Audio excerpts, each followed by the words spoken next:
এটা একটা পুরুলিয়ার একটা অফবিট ডেস্টিনেশন, খামার বলে একটা গ্রাম। তার পাশে অনেক কিছু আছে দেখার, এবং এখানে একটা ফরেস্টের বিট অফিসও রয়েছে। জ্যোৎস্না ইকো রিসর্ট, এটা একটা তৈরি হচ্ছে এরকম রিসর্ট। এখানে আমরা থেকে আমাদের খুব ভালো লেগেছে। এখানকার যে ব্যবস্থাটা, সেটা জাস্ট একটা স্টার্ট করেছে আর কি, যাকে বলে। এবং এখানে দু কামরার একটা ঘর রয়েছে। আর মানে মাফ করবেন, দুজন থাকতে পারে আর কি, 2 BHK একটা ঘর। আর এখানে আরও দুটো ঘর আছে 3 BHK করে। আর এটা হচ্ছে সেই পলাশ গাছ। আর এই হচ্ছেন এখানকার প্রোপ্রিয়েটার। এনার নাম হচ্ছে উত্তম কুমার মাহাতো। আমি উত্তমদাকে জিজ্ঞেস করবো, উত্তমদা কবে থেকে শুরু করেছে এই রিসর্টটা? এই 1 বছর হলো। আর মোটামুটি কমপ্লিট করে ফেলার টার্গেট?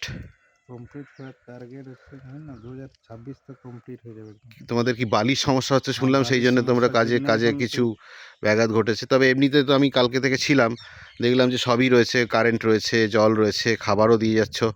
আর এখানে খাবার ডাইনিং রুম কবে থেকে স্টার্ট হবে? এই যে ডাইনিং রুম ডাইনিং হয়েছে। রুম এই রিসেন্টলি হবে, ঢালাই হয়ে গেছে, এরপর টাইলসগুলো লাগাবো, হলেই কমপ্লিট হয়ে আচ্ছা, যাবে। মোটামুটি এটা আর 1-1/2 মাসের মধ্যেই হয়ে যাবে। হ্যাঁ, হ্যাঁ, এই বালির সমস্যার জন্যই হয়নি, নাই তো এই বালি সব সমস্যা, সমস্যা। হঠাৎ করে রাজ্য সরকার থেকে এখন বালি দিচ্ছে না, তাই জন্যই অবস্থা।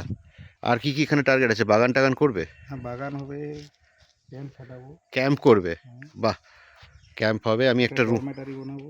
ডরমেটরি বানাবে, হ্যাঁ, সস্তায় থাকা যাবে? সস্তা থেকে। বাহ, বেশ ভালো আইডিয়া। আমি এবার একটু রুমটা দেখিয়ে দিচ্ছি।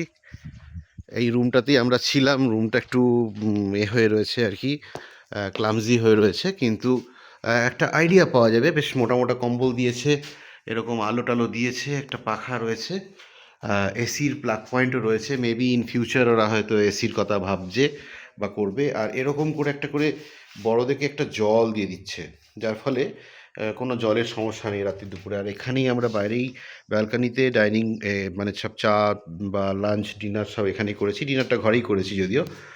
আর একটা ওয়াশরুম আছে, ওয়াশরুমে গিজার দিয়েছে, কমোড দিয়েছে, টাইলস দিয়েছে। আর বাইরে একটা এরকম বেসিন এবং সব রয়েছে আর কি। তবে যেটা মূল বিষয় হচ্ছে যে জায়গাটা অত্যন্ত অফবিট এবং নতুন। এখানে এখনও সেরকম কোনো সুযোগ সুবিধা নেই।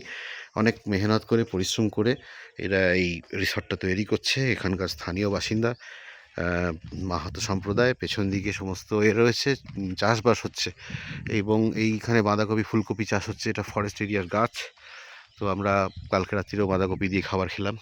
তো খুব ভালো লাগলো এখানে থেকে। আপনাদের সকলকে আমি বলে দিয়েছি সামনে থেকেই, ওখানে ফোন নাম্বারও রয়েছে, যোগাযোগ করে এখানে চলে আসবেন। ধন্যবাদ, ভালো থাকবেন।